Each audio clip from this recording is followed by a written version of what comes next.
weeklies that precede them.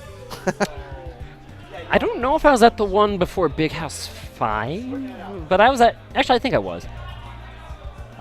Big House 5 was my first Big House, and yeah. I was at all the weeklies before, except for if there was a weekly before that Frostbite 2016, the hidden tournament.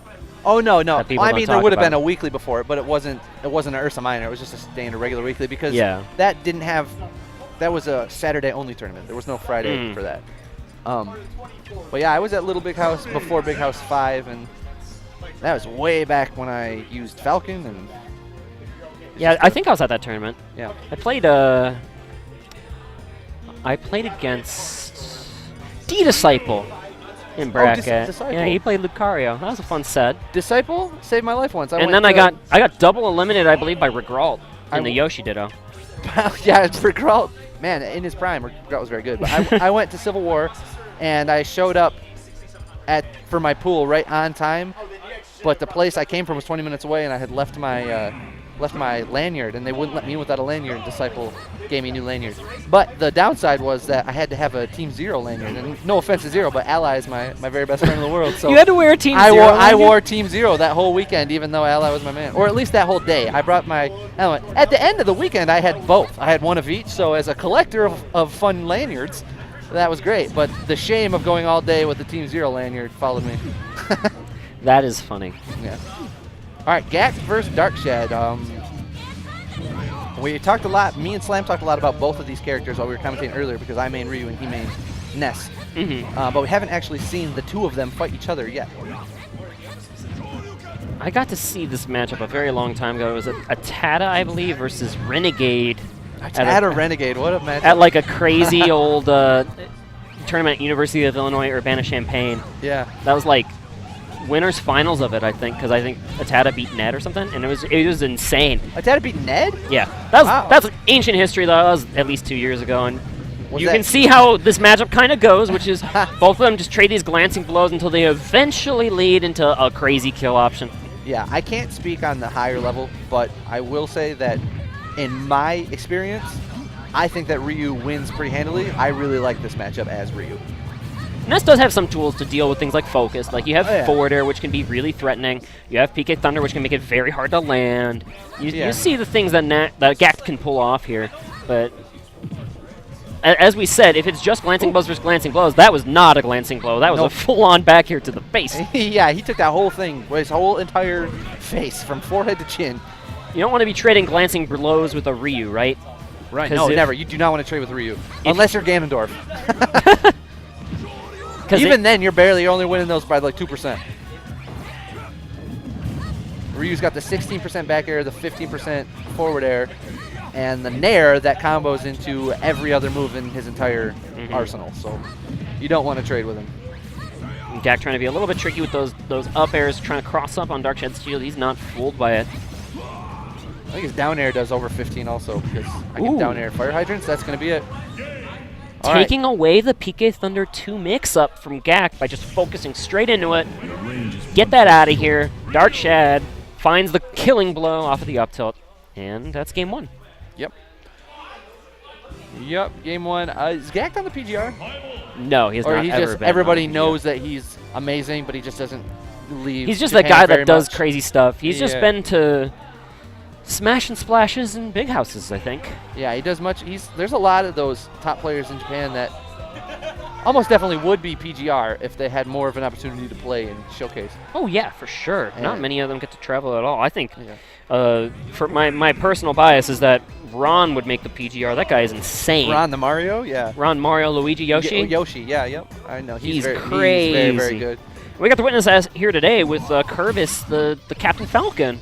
Yeah. Making 7th place, getting some incredible wins over very strong players. Even at SCR Saga, that was T's first time, TEA, first time in America. Wow, this is not Darkshad's first time spiking someone to the abyss. I was looking at you. I just heard the noise, and I looked back, and he's only taking 6 damage. But yeah, a lot of them come over and really surprised with how good they are. With characters we don't expect them to. Like the first time the Japanese Duck Hunts came. But returning the serve is Gackt. That's a mark of an incredible player, is that deficit A lot of people would just be already thinking about the next game.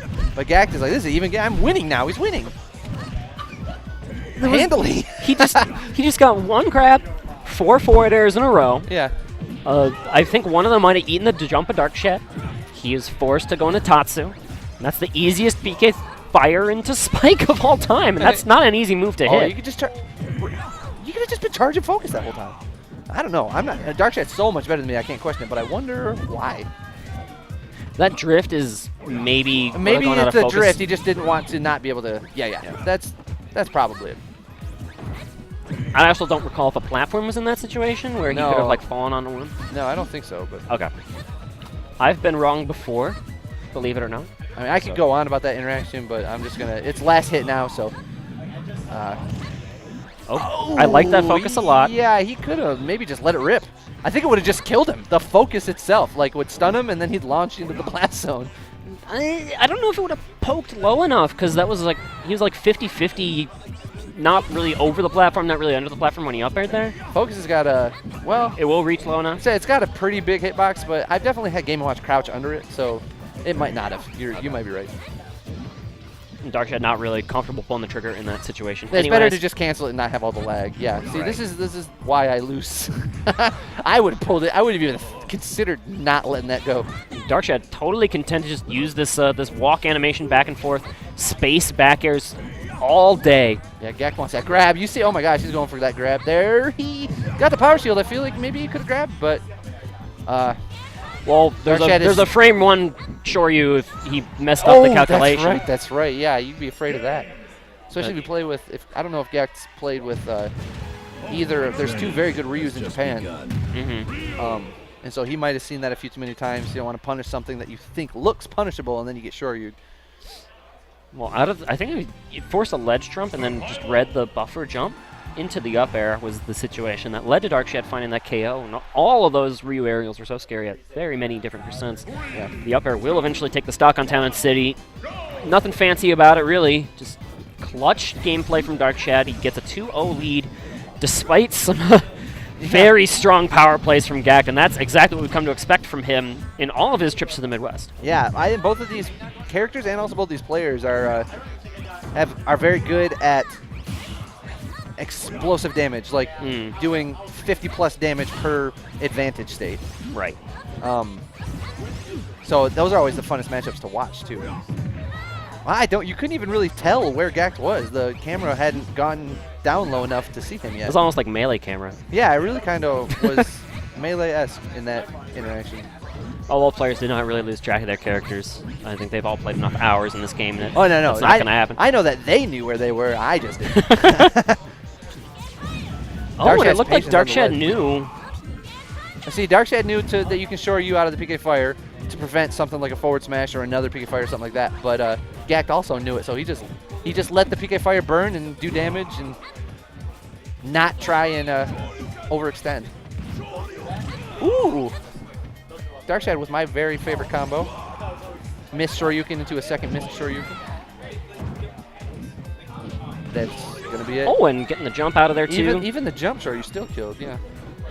It's a little weaker, but not too much weaker. It's still stronger than a grounded, non-input Shoryuken. Oh, okay. Gackt was all over that jump out of the PK Fire. Yeah, he was very ready for it, but unfortunately that... It's Ryu things, all the way across the stage. Ryu is heavy, so he's still alive after that back throw. Trading fire blows. That's true, yeah. Lots of multi-hit fire projectiles. The difference is that Darkshad was throwing a few of those early on in game 1, kind of spacing them in neutral until he saw Gackt absorb one, and then he hasn't thrown nearly as many since. Gackt already at low percent. It's not necessarily as risky for him to heal it. Yeah. But trading the back air again, that time the trade will go in Gackt's favor. He does find the stock in that ledge situation. Oh, this is drag scary. down, the drag down. He's dead? That's it. That's yes. It. Wow, Darkshad forced the issue. Yeah, he really just pushed and pushed and pushed.